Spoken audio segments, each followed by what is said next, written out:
My first question to deal with today is, why does the world need human rights?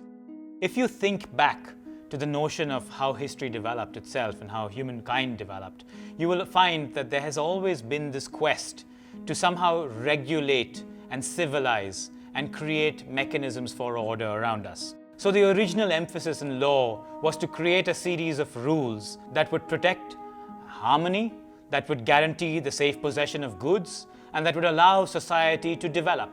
So we have right at the outset there are two key questions, namely human rights and development. Yet when we celebrate law and we celebrate democracy and we imagine that law creates the orders, the fundamental question that remains is the extent to which the order that's created pays attention to questions of justice.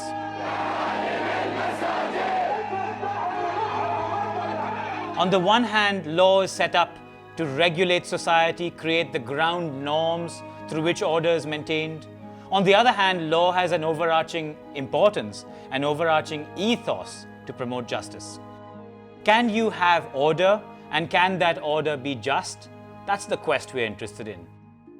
When we celebrate democracy, we often think back to ancient Greece. The fact is, in ancient Greece, men voted, women were exempt, landowners voted, everybody else was exempt. So the oldest laws on the books were essentially written by the powerful to maintain the interests of the powerful. And yes, that did give us order. But what of justice? Did it give us justice? Did it give us enough of rules within society that would enable the protection of all? These are questions that have been at the forefront of the development of human rights. I would argue the world needs human rights for four primary reasons. First of all, the world needs human rights because it needs an overarching system that protects the inherent dignity and worth of every individual. That's important. Not just those who sit in the parliament writing the laws, but every individual. That's key, because we have decided that human beings are in fact equal, and that as a measure of that equality, we need to create the mechanisms through which their inherent dignity is promoted and protected. The second reason then is that if we create this kind of platform of equality and the inherent dignity of everybody, we will in fact have a bulwark, a platform within which everything else could progress. To go back to the questions of democracy and development, it would allow all segments of society to develop and not just the most powerful. A marker of our civilization is the fact that we no longer live with laws of the jungle, or so we believe.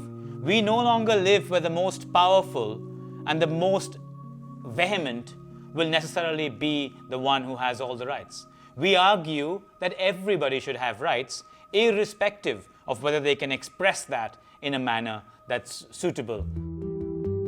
I would argue the third most important reason on why the world needs human rights is to create mechanisms to control and rein in authority. If we don't create mechanisms to rein in authority, how do we know that that authority won't be used in the interest of the few at the cost of the many? If we, on the other hand, create strong statements in public life, in laws, we will ensure then that every authority that's used is used within lawful boundaries.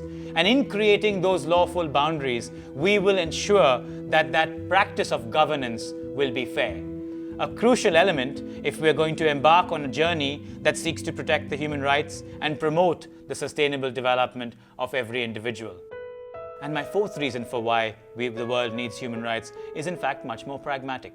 If you think about the fact that everybody has rights, and if we create a society where everybody's inherent dignity and rights are respected, we will ultimately include more sections of society now than we ever have at any time in history. By doing that, I argue, we will automatically move closer to peace and security. If you have a world where only few have and many desire, then that desire can be expressed in many different ways. That desire can be expressed by force, that desire can be expressed through rhetoric, but ultimately if there's no way in which that desire and that legitimate aspiration can be met, then you have a problem. Then you have a society that descends into violence, and you have a society that descends into insecurity. الراجع وأنا كنت في الشارع أنا واثنين أطفال معي وقوم الخليج كنا بنتجابر ما أدرينا الله جنبنا قرحت ومشرت هضايا ملانتها. Human rights is an incomplete project, it has to be said. There are a number of current challenges that are at the forefront of how societies operate. For a start, if you imagine human rights are located in law, you automatically imagine that it's through the law that you can gain your rights. Well, that might seem good, but in actual fact, you then need interlocutors who can represent you. If you are a vulnerable rural group in a distant land, if you are an indigenous tribal population living in an unconquered or unfettered part of the state, your access to that legal regime is limited. The legal regime itself, its trappings, its formulas, are all formulas that speak the language of power. How is it that you are going to be able to access your rights if you are a poor migrant woman in a rural part of the country? How are you going to be able to present your argument in a compelling enough manner for power to recognize, first of all, your problem, and then to bring the remedies that exist on the book to bear to alleviate your situation? And this is why I would argue that looking at the world of law and the world of human rights and the world of development through the lens of vulnerable groups is in fact the only test through which we can actually ascertain whether human rights are a pleasant series of rhetoric or in fact real rights that can be accessed. The challenges that exist are also of a more technical nature. Are there mechanisms through which we can create collective rights? What happens if the creation of those collective rights act as a new form of oppression on individuals? These are unanswered questions. Society has tried to address them in some shape or form with some degree of success, but the modules and the models they have come up with are not necessarily fully robust. We need to test them, we need to translate them, we need to transfer them to ensure that they take into account local aspects and local nuances that hinder their arrival and hinder their efficacy. Another challenge really is the question of how do we prioritize rights? If you look at the theory and the literature, we have often been overtly concerned with civil and political rights. That's because there's a certain political value in fighting against oppression. There's a certain political value in worrying about political rights. There's a worry in death penalty. There's a worry in terms of slavery. There are worries in terms of genocide and crimes against humanity. And these are legitimate worries because it's through these horrendous practices over time that human rights have been destroyed. So the challenges really are many. Can we, for instance, really be able to guarantee security without human rights?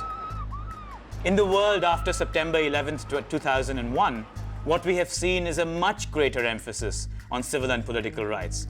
That emphasis is stemmed from this belief that's oft repeated, that essentially we need to first and foremost worry about security. But security has been defined in a very narrow sense. Security has often justified collective punishment against people we think may be terrorists. If we take the security agenda and put it ahead of human rights, as has often been done in many jurisdictions, what we might actually do is push communities away. We might marginalize them further. We might point out to them that they have in fact no stake in the society we're trying to build. And in that sense, we might push them to further extremes. And as we know, there are plenty of people at the extremes who will willingly take them in and indoctrinate them to challenge the system, not through the force of argument, but really through the argument of force. So these are all the kind of challenges that we are going to have to look at in a very serious way if we think about the world in 2030, if we think about the world in 2050 and beyond. Essentially, we have the systems we have because the structures that have been created have privileged a few and have penalized the many. Human rights and the promise of human rights, as enshrined in more recent times in the Universal Declaration of Human Rights in 1948, promised the world that we would in fact worry about the inherent dignity and worth of every individual.